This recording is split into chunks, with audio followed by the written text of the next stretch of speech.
I usually don't like to talk about my work because I want people to feel my artwork before they hear it explained. But learning about the materials and process can sometimes help understand the artwork.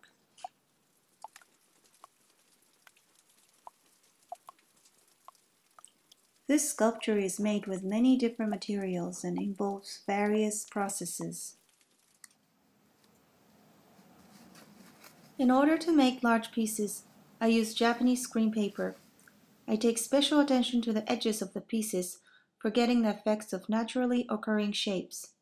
I cut the paper in shape first and burn the edge with a welding pen.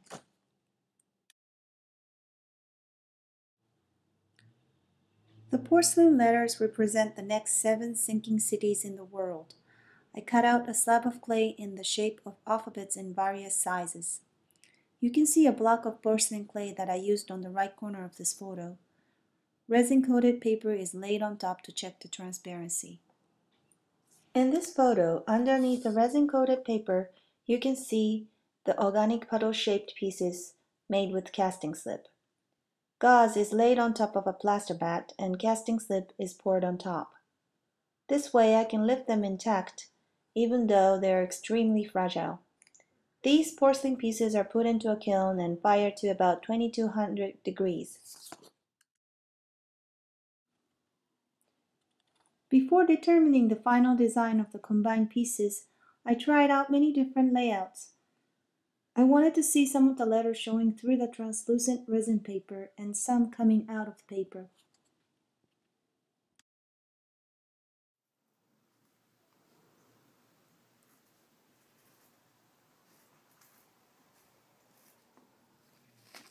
After the clay pieces are fired and their placement is determined, I mark the outline of the pieces and number them on the paper. The letters need to be placed so that people could figure out the city names. I wanted people to observe for a moment to figure out what these letters are. Puddle pieces are also placed in a certain configuration. They are made with the same material as the alphabets, but in shape similar to the paper underneath, so that the alphabets and the paper pieces can camouflage and blend with one another. These placements can seem random and organic at a first glance, but in fact they are intentionally marked and placed.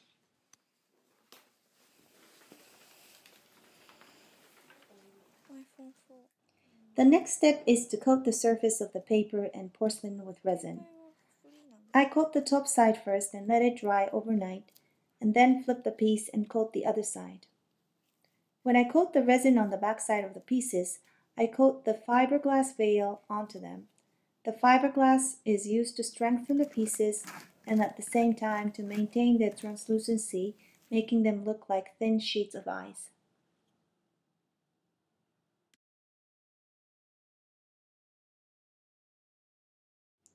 These sculptures are floated using recycled plastic bottles. Local school students collected about 500 bottles for this project. I washed and sanitized these bottles and dried them completely. 100 of these bottles are used to put solar LED lights inside them, 300 without the lights are used as buoy, and 80 are used for anchoring pieces.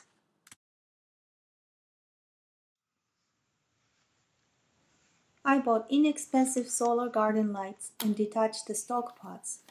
The bottles are cut in half and solar LED lights are placed inside.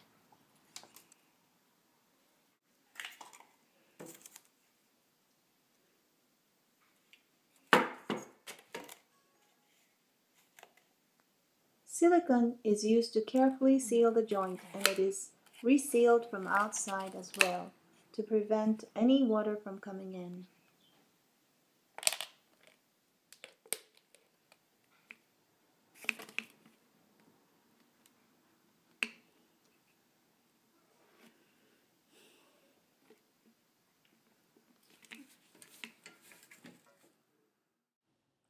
The bottles are placed inside the water to check for any bubbles coming out of it. If there are any small holes, there will be water inside the bottles, so I need to dry them and reseal them again.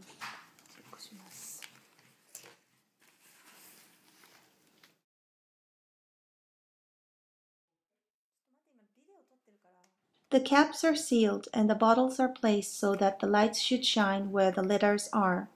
These bottles act like a raft, so they need to be attached to one another to make a stronger structure. The bottles are attached to the pieces and with one another with silicone.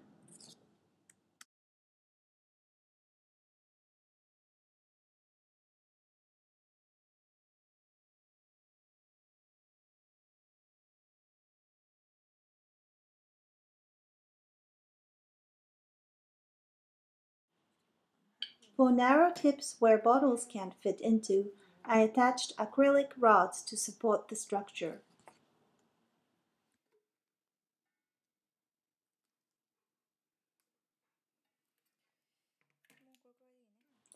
After all the pieces are attached, I tried floating the sculpture in a bathtub. Here I am doing this with a film projection, which is something I'm working on for another related exhibit called Visions for White Plains to be held at the Westchester Arts.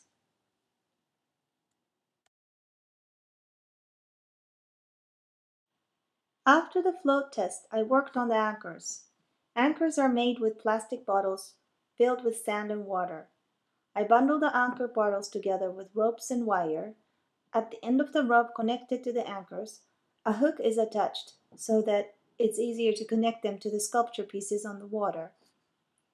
I attach 4 ropes to each of the sculpture pieces, tie them into a single rope, and hook it to the anchor.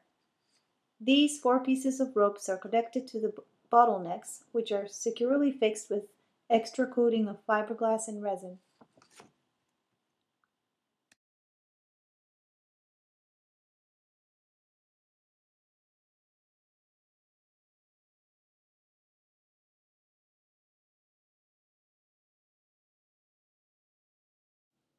I coat the surface on the top and back of the whole pieces with polyurethane to protect the pieces from yellowing of the resin from sunlight.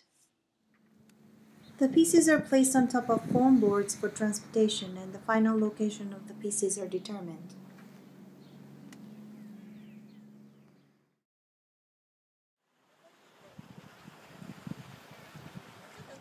At the pond, I measure the depth of the pond, and the length of the rope attached to the anchor is fixed accordingly.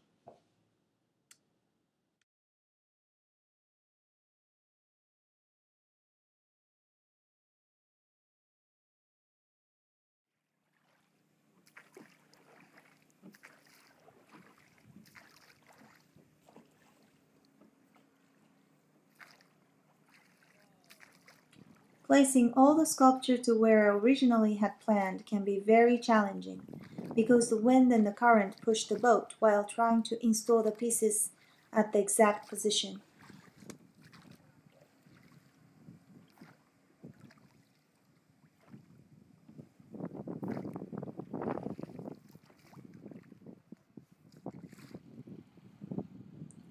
The wind rotates the sculpture, creating movement to the pieces.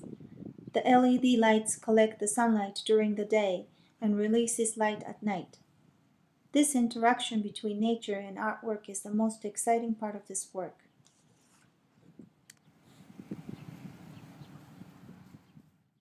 During the day, the sculpture evokes the sinking coastal line or melting icebergs, while at night they remind us of constellations or phosphorescent planktons in the ocean.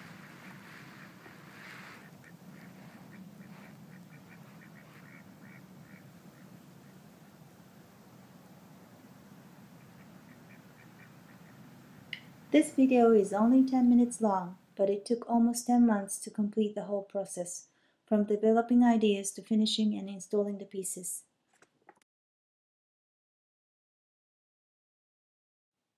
This project was made possible by the students of Rye Middle School who collected the bottles used for buoyancy. Thank you for watching the video and I hope you get to see the actual installation at Rye Town Park.